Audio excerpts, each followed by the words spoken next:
orúkọ tèmi ni Olúwadámiláre ọmọ Ọdúnlámì tí àwọn èèyàn mọ̀ sí Dresticks Faluya of Africa.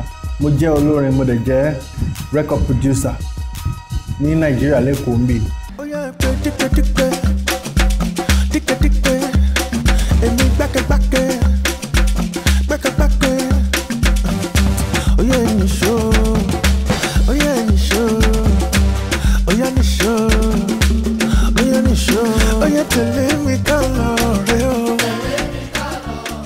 Record tuntun tí mo ṣẹ̀ṣẹ̀ gbé jáde tí mo pe àkọlé ẹ̀ ní one of a kind. Torí pé orin tí mò ń kọ ó yàtọ̀, ó dẹ̀ jẹ́ orin tí tọmọdé tàgbà, tọkùnrin tóbìnrin, tó jẹ́ mùsùlùmí, kìrìsìtẹ́nì àti àwọn onígbé anybody ló lè gbọ́ orin mi. Torí ẹ̀ ni mo fi pè ní one of a kind. Kò ń ṣe orin tí tẹ́ máa gbọ́ ní gbogbo ìgbà, ó yàtọ̀, orin mi yàtọ̀, torí ẹ̀ mo fi pè one of a kind. Nǹkan tí mo fẹ́ achieve pẹ̀lú iṣẹ́ orin mi tí mo ń ṣe ni pé kí n dé level tí gbogbo àgbáyé á lè gbọ́ orin mi.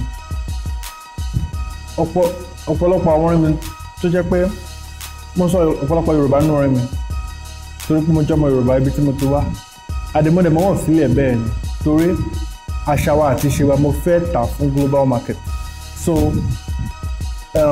ambition mi ni pé kí n dé level tí gbogbo àgbáláyé wọ́n máa lè gbọ́ orin mi. Afrobeat entertainment industry ọ̀pọ̀lọpọ̀ nǹkan ló ti change, ọ̀pọ̀lọpọ̀ bó ṣe rí tẹ́lẹ̀ kọ́ ló ṣe rí nsìn.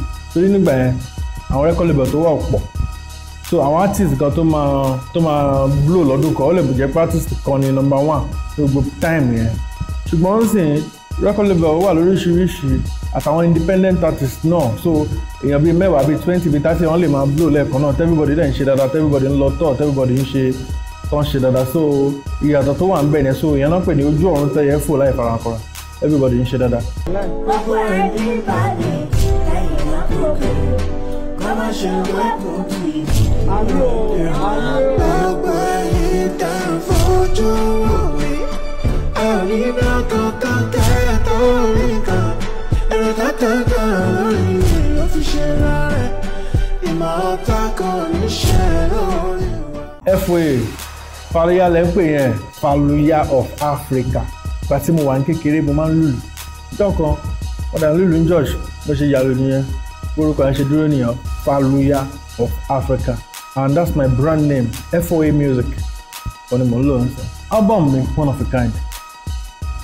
Tí èèyàn kì í yin rẹ̀, ṣùgbọ́n èmi gan mọ̀ pé iṣẹ́ is a body of work tó wà pa. Tẹ́ bá gbọ́ ẹ lè regret láyé. Orin 10 ló wà ń bẹ̀, àwọn orin yẹn dẹ̀ wà pa. Àwọn orin yẹn dùn, ó mọ gbọ́ mi ò ń kọrin ìkọkúkọ, ẹ lè rí mi tí mo ti ń kọrin, orin tó mọ gbọ́, orin tẹ́nibọ̀dì lè gbọ́ tó dùn, ta dẹ̀ produce, ta mix, ta master tó wà pa. So 10 tracks. Mi ò ní pàtó orin kan tó jẹ́ pé òun ni mo fẹ́ràn jù because gbogbo ẹ̀ ló dá from beginning to the end. And mo dẹ̀ ṣe sọ anybody ló lè gbọ́ orin mi. Fuji, ọba orin ni Fuji, torí pé Fuji ò níbi kankan tó ń lọ. Mo dẹ̀ kí gbogbo àwọn àgbààgbà tó ń ṣe Fuji. Mo kí gbogbo wọn láti ìbẹ̀rẹ̀ pátápátá ìsìn. Mi ò kì í ṣe oní Fuji. Mo kàn máa ń fi flavour Fuji sínú orin mi ni. Mo lè kọ R&B kí n fi Fuji sí. Mo lè kọ highlife kí n fi Fuji sí. Mo lè kọ juju kí n fi Fuji sí. Mo lè po afrobeat pọ̀ kí n fi Fuji sí. Ó kàn jẹ́ genre kan tí mo dẹ̀ like láti lẹ̀. So tó rọ̀ mí lọ́rùn tí mo dẹ̀ mọ́ ọkàn.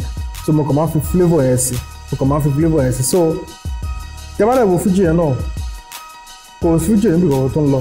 Fuji is doing well. Ayé ṣì ń jó Fuji, ayé ṣì ń gba ti Fuji. Gbogbo àwọn tó ń kọ Fuji, gbogbo wọn pátá náà ń ṣe they are all doing well. Gbogbo wọn náà ń tọ̀ gbogbo àgbáláyé. So kí ló tún kù? Àlùbáríkà fún yín o, àlùbáríkà fún gbogbo wa. Ẹ máa jó, ẹ máa yọ̀ ní tiyín o, ayọ̀ nítòlódẹ̀dẹ̀ gbogbo wa. Nítòótọ́ kò sí èyí tí mo fẹ́ràn ní gbogbo wọn because Fuji jẹ́ irú orin kan tó jẹ́ pé o kàn lè yà bó o kàn lè nípò kan jà débẹ̀, tó o bá ní o ní, tó o bá mọ̀ ọkọ o mọ̀ ọkọ, so kò ń ṣe nǹkan tí àwọn kan lè nípò òun stumble. So gbogbo àwọn tó ń kọ Fuji, gbogbo wọn náà good, gbogbo wọn mo dey appreciate láti bẹ̀rẹ̀ títí di modern day. àwọn èèyàn máa ń sọ wọ́n máa ń sọ ń gbà mí kò sí nǹkan tó bá dùn níbẹ̀ tó bá jọ ẹ̀gbọ́n mi ni Mike Abdul so kìí ṣe pé bẹ́ẹ̀ ẹ̀gbọ́n tímọ́tímọ́ ṣùgbọ́n ní ìdí iṣẹ́ ẹ̀gbọ́n ni wọ́n jẹ́ sí mi ọ̀gá ni wọ́n jẹ́ sí mi pẹ̀lú tí wọ́n ṣiṣẹ́ a number of times so tó bá jọ I'm proud. ó yẹ pé dípẹ́dípẹ́ dípẹ́dípẹ́ èmi gbákẹ́gbákẹ́ gbákẹ́gbákẹ́ ó yẹ nìṣó ó yẹ nìṣó ó yẹ nìṣó ó yẹ nìṣó ó yẹ tẹ̀lé mi ká lọ rẹ o.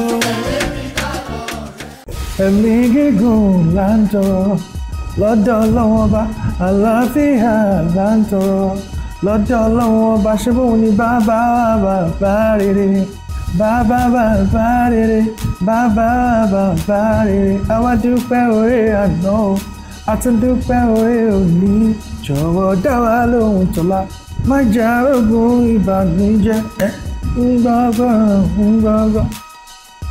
Ẹ̀yin tèmi lórí Orísun ọmọ yín náà ni Dresticks Falia of Africa and inú mi dùn láti wà lórí ètò lónìí ẹ má change dial yẹn anyway tẹ́ bá fẹ́ rí mi mo wà lórí social media Dresticks09 on Instagram on Facebook on Twitter on gbogbo ẹ̀ tẹ́ bá ṣàtì type Dresticks DRESTICKS09 ẹ̀yin fans mi ẹ kí mi máa dá yín lóhùn mo appreciate yín o máa dẹ̀ máa continue láti máa fún yín ní good music. Album tí mo ṣẹ̀ṣẹ̀ release ẹ lọ gbọ́ one of a kind ó wà ní all streaming platforms ẹ lọ gbọ́ kí ẹ dúpẹ́ lọ́wọ́ mi later ire o.